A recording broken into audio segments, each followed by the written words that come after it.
sense, of course. Holy shit. Okay. Here we go. Hey everyone, and welcome back to the Warcraft news. So, it's been another pretty darn busy week on the PTR, doubly so because this time Warcraft 3 has also been data mined. First though, Blizzard sent me 2 virtual tickets to give away, so if you'd like that, then check out the description below for a bit more info. Yeah. They'll get you, of course, BlizzCon access plus the virtual items, and then as always, a massive thank you to our patrons over there. We're running a special on top of the regular Priest month. We've redone our first ever print plus another run of bookmarks, so that's all well and good, and with that, let's get into the news. Okay, so the most recent update to the patch 8.3 PTR has brought with it, well, far more Lich King hints. I mean, it really is pretty interesting. This is all on top of us seeing the allied race Death Knight textures last week, plus seeing encrypted voice files that seem to be a conversation between Darian and the Lich King, Oh, I'm sure that's which gonna be is, very again, cordial. fairly major. Now, this week we've actually got a little bit more. We have seen 4 new Death Knight Ebon Blade swords that have been data mined from the PTR build. So, Very we've got the interesting. Unholy, Burning, Freezing, and Crimson Blades of the Ebon Oh, Blade. wow. Yeah, Blade of the Ebon Blade is a bit of an awkward name, but Burning Blade of the Ebon Blade. Well, if you need to buy one, just go to the ATM machine and go, you know, buy one of these from the vendor. It's simple. still, we've got an Unholy, Freezing, and Crimson one, so that's referring course. to the 3 existing Death Knight specs. Of course. But what about Burning? What's a Burning Blade got to do with the Death Knight? Well, Oh, I think yeah. it's far more in line with the art design of Bolgar, who of course was consumed by Dragonfire Fuck, following the dude, Wrathgate. a fire So Death that's Knight? fairly interesting. Now, I hear that you all love it Dude. when I reach. And, you know, this was almost titled, wow, massive change, Wow. gargantuan class revamps in 9.0. That would be Why? fucking Well, number 1, crazy. never seen a burning Death Knight, that's new. Number Yeah. 2, the Freezing Blade of the Ebon Blade is a 2-handed weapon. Now, Frost Death Knights have dual-wielded one-handers since, since their Legion revamp, and That's I a mean, good if we're point. going to reach even further here, we've seen no very good substantive point. class changes in Battle for Azeroth really thus far, and, you know, even though that's with classes being one of the most heavily criticized parts of the game. Now, the They thing sure is, are. their class designers are clearly still turning up for work in the morning, so, what if we're going to Well, I see don't know about that. Legion-like revamps after BFA and 9.0, and maybe we do get a 2-handed Frost back? Who the hell knows? Maybe Blizzard have had a hard look at themselves. Anyway, speculation, wildness aside, let's get to something more reasonable. Back to the Wouldn't that be fucking hype, dude? If they added a 4th spec Dude. for DKs? Dude. A 4th spec for DKs. Oh. It could be like man, Blood. dude. Remember Blood DPS back in Wrath? Heartstrike, dude. Have the fucking. Dude, Blood DPS was the best. It was shit awesome, ever, man. It was fucking Blood amazing. DPS, dude. By the way, Reconnected, thanks a lot for the 250G, man. Really appreciate that. Thank you so much, dude. Thank you, thank you, thank you. I'll suck your dick after the run. Wow. Thank you so much, dude. That means a lot. Thank you, thank you, thank you, dude. I love you. Lich King. We've also seen a Frozen Throne portal texture. Now, sure, this was along with a bunch of other new portal textures, but it does kind of suggest that we're going to see a bit more action up there at the Frozen Throne in this patch, and then perhaps we'll also see those new portals appear soon on the PTR. So, you might be wondering here, well, what does the Lich King's involvement actually mean for World of Warcraft? Well, I would say the chances are it would tie into a Shadowlands-related expansion. After all, Bumsamdi does tell us that the Frozen Throne is a gateway to the Shadowlands. Hell, the entire Ice Crown area, honestly, it's pretty darn mysterious given the throne being a door to the Shadowlands, the influence of just Yogg Saron underneath the earth, and his blood literally being used to create all of those structures. There's something pretty wild going on there. So I think we'd have less of a Lich King expansion, and it's more that he would play a pivotal role in the expansion, like, say, Illidan did with the Legion expansion. And I would be so mad. I would be so... Like, the Lich King is bad. He's bad. Illidan was always, Lich King is bad. Like, I don't want to fight with the Lich King. I am okay with him being a neutral evil. But if he's ever on my side, mad. Iceman bad. Blue Man bad. Like, yes, exactly. He's a bad guy. That's it. I would rather fight with Sargeras, fight like alongside Sargeras than with the goddamn Lich King, man. It sounds ridiculous. It's Bolvar? No, it's not Bolvar. It's the fucking Lich King. That's actually not it for speculative news, because we've also seen references to patch 8.3.5 appear in the data mining. Now, it's basically just some sound files, but their existence does somewhat confirm that patch 8.3.5 is a thing. Well, either that or 8.3.5 content has been moved back into 8.3, but just hasn't been renamed yet by the devs. Now, this isn't really a surprise, though, given the precedent set by Legion with its, I'd say, pretty darn successful epilogue patch. Chances are, you know, we will have dealt with N'Zoth, but the next great struggle in Azeroth will begin to be clear to our heroes. Maybe I can't get over the fact that N'Zoth... I mean, this is bullshit. This is bullshit right here. Like, I'm sorry. No. Blizzard? No. I don't like this. This dealing with N'Zoth. No, fuck this. Fuck this dumbass shit. Old God got a single patch. Well, it's like, it's not just an old God. Like, Yogg-Saron was like a pimple that popped out. But N'Zoth is unleashed. He's unleashed. He can do whatever the hell he wants. And, like, where the fuck is he, man? Like, N'Zoth, he's not big enough. Like, he should be bigger than Stormwind. Like, we should fight N'Zoth. This is what I think should happen. We fight N'Zoth. We finally get to the last boss, N'Zoth. And he's actually not even a boss. You go into, like, this massive chamber. It's, like, the size of fucking, like, Grizzly Hills. It's, like, this massive zone. And N'Zoth is so massive and so big, you can't even fit him on your camera screen. And you fight against him. And it goes on for, like, a minute. And he just slowly kills different people in your raid. And, like, you can tell, like, and you can't even do damage to him, right? You hit him for, like, 1 and 2 damage, and he has, like, 8 trillion health or something like that. So it'd just be impossible. And he just kills everybody in the raid. And it's just like, it's basically like, remember back whenever you had to rescue everybody from like fucking the tree thing, and like you had to rescue 6,000 people or 500 people or something, you only rescue 5. I feel like that's how the fight with N'Zoth should go.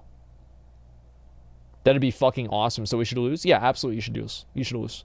N'Zoth is incredibly powerful. The Heart of Azeroth is not powerful enough to stop N'Zoth. I don't think. Gar will return from Karazhan and have new information. Maybe Vol'jin will return. Now, do note that by the time 8.3.5 is announced and we actually get to play it, well, BlizzCon will have already happened, and we will, of course, know what the next expansion will be. Yeah. And because of this, I really doubt that 8.3.5 is going to be all that cryptic. I mean, we've even seen, say, the datamine dialogue between Leria and Turalyon regarding Sylvanas. Now, combine that with what Tyrande and her Sentinels are up to, and all this Lich King stuff, I think we've pretty obviously got overlapping plot lines here that I think would at least be pretty interesting. Personally, like I suspect that we're going to end up dealing with death sooner rather than later. Now, given, say, Xal'atath being in space and the looming void threat that was teased in 7. If they call it that, I'm going to be mad. Like, that's such a stupid damn name. Into the void! Into the void! Like, I didn't like Legion either. I didn't like Legion, Into the Void. The rest of them I thought were actually fine. Actually, I didn't like Battle for Azeroth either. I thought the name was stupid. I remember whenever they told us that, I was like, I asked the guy that told me at Blizzard, because like he told me ahead of time, right? Because like we had to know all the information. I'm like, are you sure? He's like, yeah. I'm like, all right, okay. Yeah, that's it. You know. 3. I think a Void expansion pretty much is a given, but I do think that with 8.3 giving us N'Zoth, Blizzard wouldn't want to go straight into a Void expansion. I think they would think it would be overexposing us, like having, say, back-to-back Orc raids through Mists of Pandaria and Warlords of Draenor. So, there you go. That's the fun speculation. Let's get into the general patch updates. So, first, I kind of lied. This is a bit speculative. There's a new currency called Echoes of Oblivion. Now, that sounds like a very typical Blizzard name, right? But there is something I would like to point out here. So, here's what happens when Locust Walker saved Illyria in 1,000 Years of War. Locust Walker opened a void rift for them to escape. On the other side was utter nothingness, the void itself. Yeah, utter nothingness. Now, here is a description from Sylvanas' short story, Edge of Night. Sylvanas Windrunner, the oblivion you seek is yours. Here's another one. Then Sylvanas felt herself being pulled away, her senses reeling. Everything disappeared and time stopped. Here's another one. Time was meaningless here. Her whole life seemed not a series of events, but a single instant,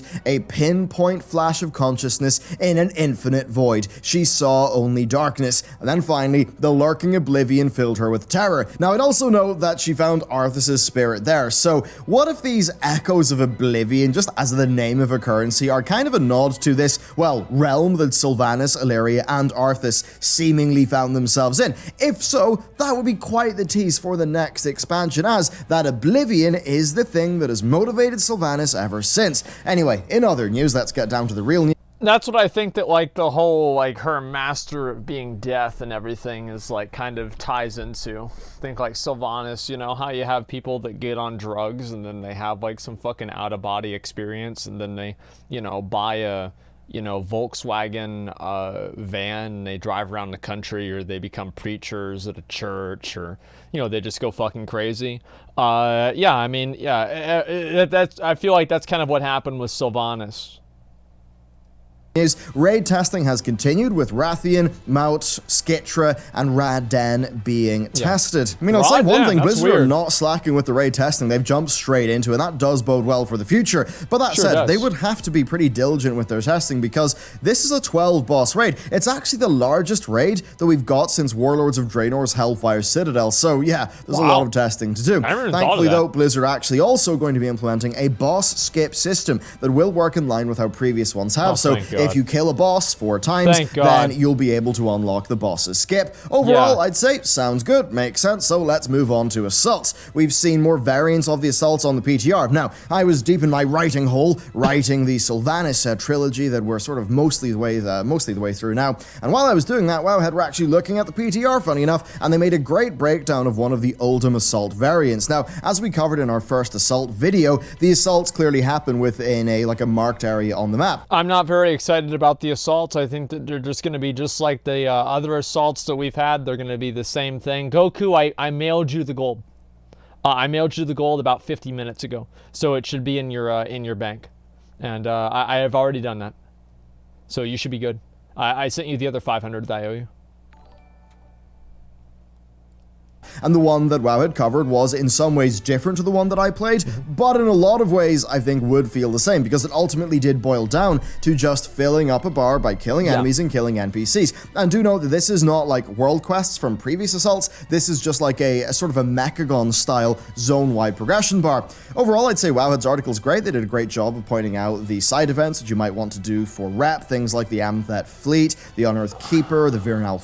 It's like all of these things are cool, but the issue with all of them that it just kind of ties back into, that we can never escape from, is the overall meaninglessness of the events. It's just that the events are just simply meaningless. I don't know really what else to say about it beyond that. Like, it just... like all of these items and everything, it's just like, I feel like people don't really care.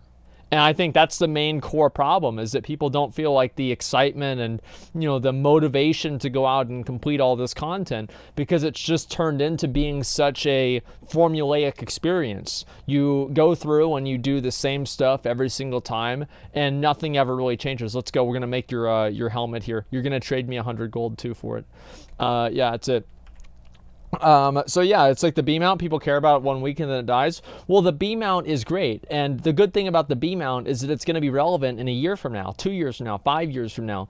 But the problem is that, like, most players are not motivated by cosmetic rewards. Cosmetic rewards are only valid for people that have already become invested in the game. They don't make you invested in the game. Cosmetic rewards are not, they're not intrinsically good at creating investment in the same way that something like getting gear is. And I think that's the main problem that Blizzard has, is that they don't understand the fact that, like in Classic, the gear itself gets you invested. The gear makes you want to play the game more. And it makes you like really invested in succeeding and getting everything like that done. And now I feel like people don't really give a fuck anymore. And Classic, if you play Classic, people really care about gear. They really care about the rewards, and there's a lot less of them. So I don't know why there's not more of that in the game now. I think that really needs to happen. When I chat WoW Classic for a little bit, won't invest much time in it. Here we are weeks later, hasn't stopped since. Well, people, like, the thing is about WoW Classic is that I feel very motivated to, by the way, thank you, Azurkite. Congratulations on your fucking helmet. That's awesome. I feel good playing the game. I think that's really the main thing. I feel like I'm working towards something. If I play BFA, like, that's cool. But again, like, my motivations in BFA are also unique because I'm not, you know, there aren't a lot of people like me that are just farming out toys, mets, mounts, and transmogs and stuff. Like, most people don't care about that kind of shit. So you can't apply, like, you know, my motivations for playing the game to everybody else because they're not as invested as I am. And I think that they need to always playing catch up in BFA. Yeah, basically.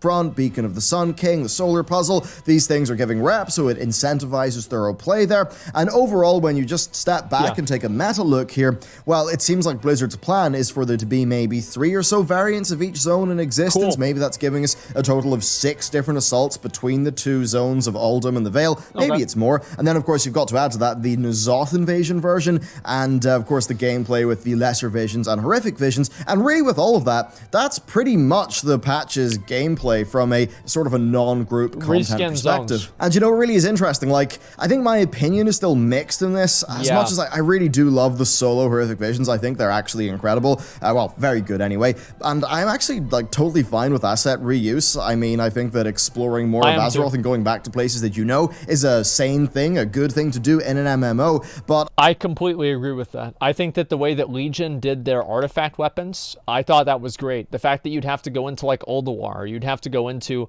other places all around Azeroth. Legion was probably one of the first expansions to really do something, you know, because like in WoD and Mists of Pandaria, like there was nothing that you would really do outside of the main content zones. And I thought Legion did a great job getting players out into the world a little bit more and playing a little bit more than just a current patch.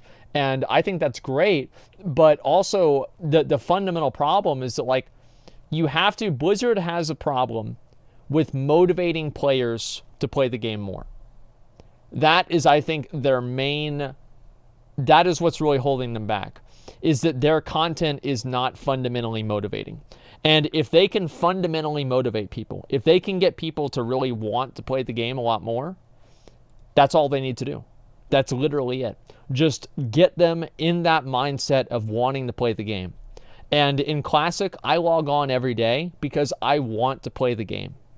And in BFA, I log on every day because I feel like I have to.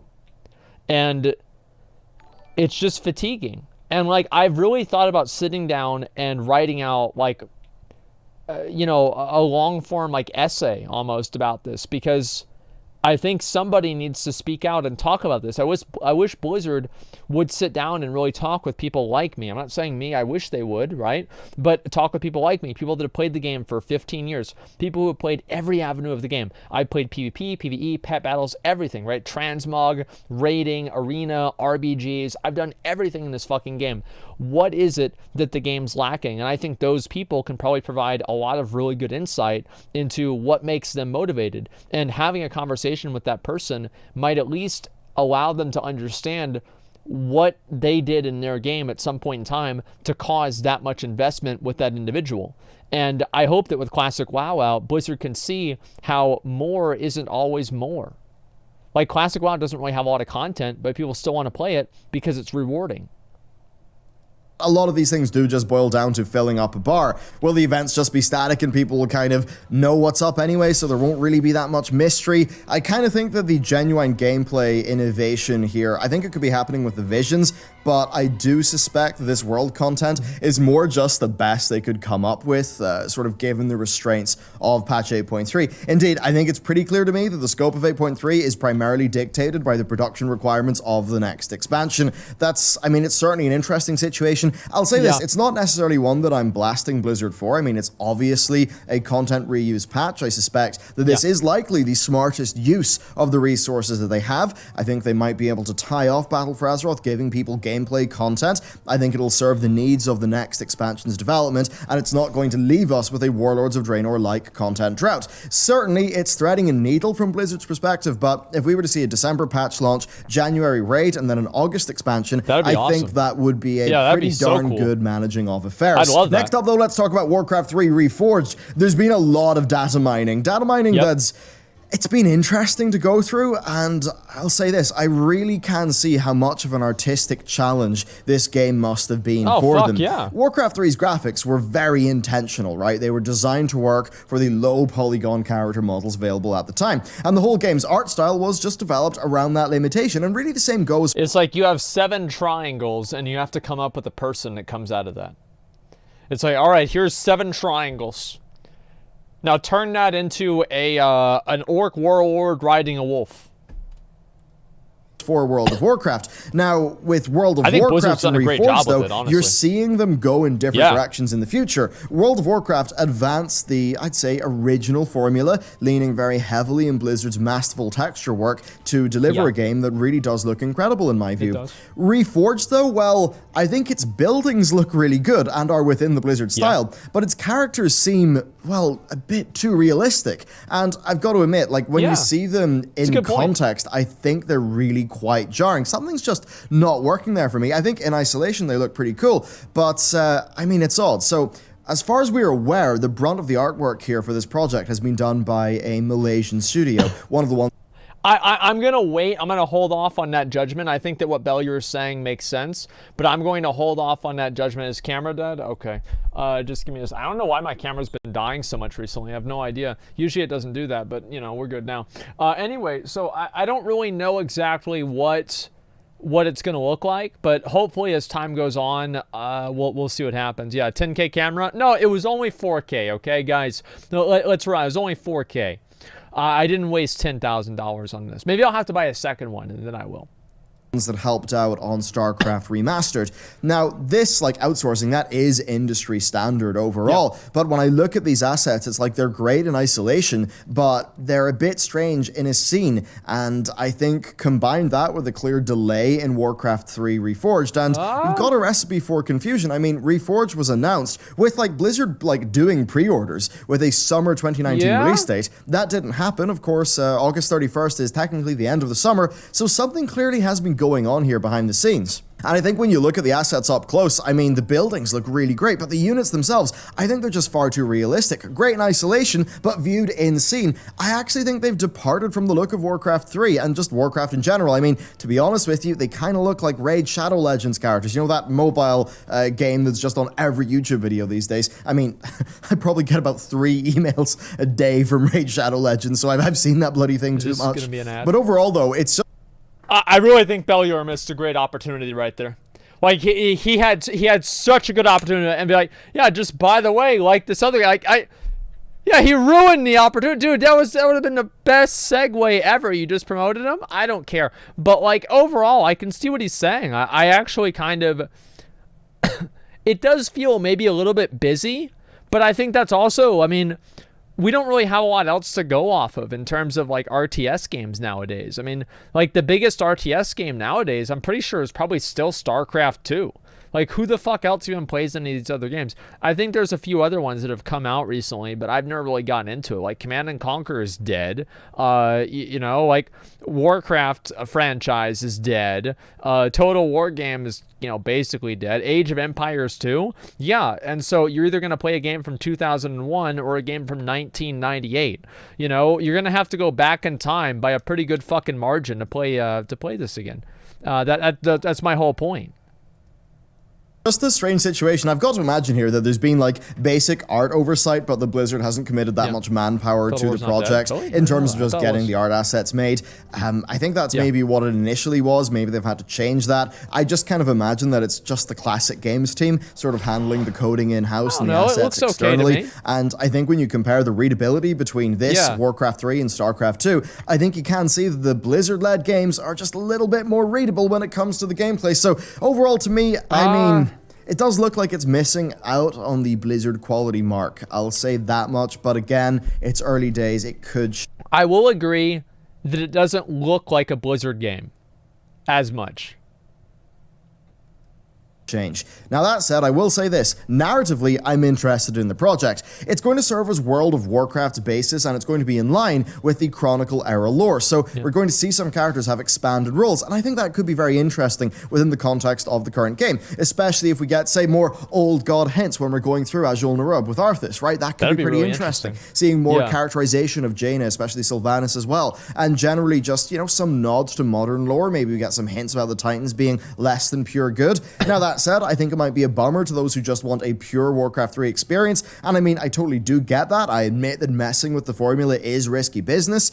Still, though, there is the potential for them to do something cool with it, and I think I'd be particularly interested in new campaigns. I mean, I actually would prefer them to do, I would prefer them to create new content for Warcraft 3. I just feel like the difference between like Warcraft 3 and like Warcraft 3 Reforged and like BFA and classic WoW in my mind is that you can still go back and play Warcraft 3 if you want. Like you can go back and play it. Like classic WoW, you can't go back and play it unless you want to go play on a private server or something. So you still have that old game. So I think it's completely restrictive, and it's like it's very narrow-minded to want Warcraft 3 Reforged to be the exact same as Warcraft 3. And like, you know, Reign of Terror, I think it was, like, that's what it's called, right? Something like that. And so I think the second was Tides of Darkness, and then there's the Frozen Throne. I would really like to see the game actually, you know, change things up a little bit. And not really change things up, but in like a major way, like, oh, well, Arthas is a good guy now, but make it more in line with the Warcraft lore. And they could even use Warcraft 3 storylines to create content and narratives that people can use in World of Warcraft later on. Like, this is a really big opportunity for them to do this. And I think that also it's being sold as Warcraft 3 Reforged. And, you know, if you reforge an item, you take the mastery and you turn it into crit. It's two different things. And I actually really like that Blizzard is taking this direction with Warcraft 3. I don't know. What do you guys think about that? Do you guys agree or not? New campaign. There's a big-ass cockroach on the wall. No, he's not. That's not a cockroach. Everything's good. Just a minute. Yeah, we're fine. Retcons without time travel stupidness? Well, the reason is because they retconned the game already. Like, they've already retconned the game in a really big way by adding in the Chronicle and then kind of clarifying, that's what they're saying, clarifying a lot of the changes that they made with the lore. So I'm actually completely okay with this. I think that Blizzard's making the right decision. With World Editor, there'll be tons of fan-made campaigns. Well, I'll be real. I'm not particularly excited about playing fan-made campaigns. I want to actually just play the Blizzard content. But I could see other people that would enjoy that, like a Lich King, a Frozen Throne campaign or something like that. That'd be really cool. Going to suggest Blizzard a way to earn more money from me, and it's pretty much this. Like, I'd pay money for custom campaigns that are, you know, scripted by Blizzard, designed by Blizzard with voice acting, little cutscenes, you know, things like the Troll Wars, the Wars of the Shifting Sands. Those things would be really cool. And Warcraft 3 Reforged, if they can pull it off right at the base level... So if they had like $5 DLC campaigns...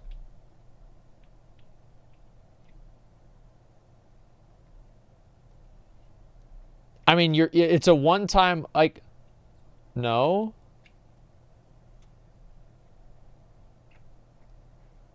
It won't be $5. Well, I'm just putting in a number. So, is there anybody saying no besides the fact that they just don't want to spend money for it? Because if that's why, okay, that's fine. I feel like that's probably the biggest reason why people are saying no, is they're like, well, fuck this. I don't want to spend money on the game. And I get that. It makes sense. I'm pretty sure a lot of people feel that way. But I don't necessarily think that's something that it's buy to play. Yeah, I mean, I think a game that's buy to play, if you have like continuous content coming out for it, it's the same as an expansion, basically. Like if you buy the Frozen Throne for Warcraft 3, you're basically buying more content for the game that changes things up a little bit. And it seems like that's basically the same thing as a DLC campaign, but just on a smaller scale. We're not having enough content, they keep rolling stuff out, so complain.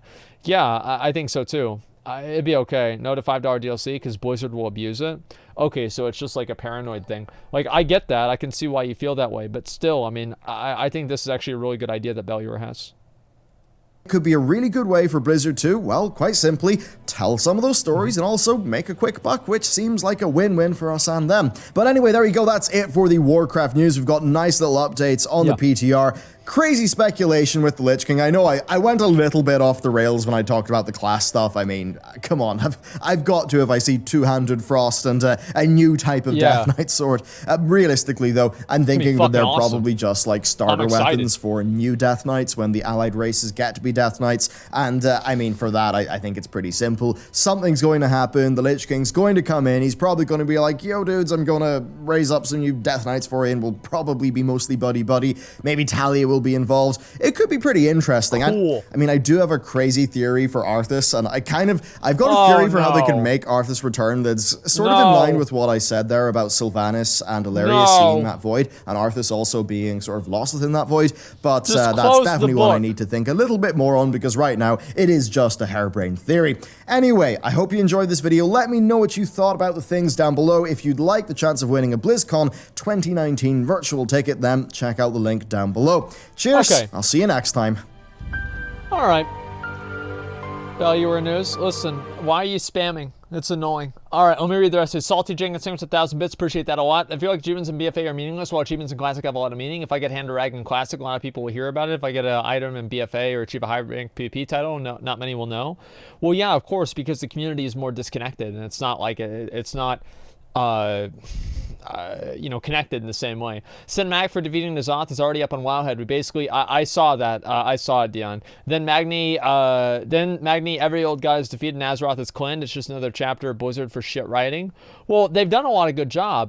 Them destroying Darth Vader statues is a movie shit on Anakin's story by making Palpatine return. Maybe Max, I'm not sure. So I'm turning in quest to Fandral Sagrealm, and he says, speak quickly, I have important matters to attend to, and then he proceeds to just stand there. What the fuck? Well, he has to keep feeding Malfurion that poison mushroom shit, and that way he doesn't come out of the sleep. I'll look at Wowhead real quick, okay? People want me to take a look at this, and I'll get into it, all right?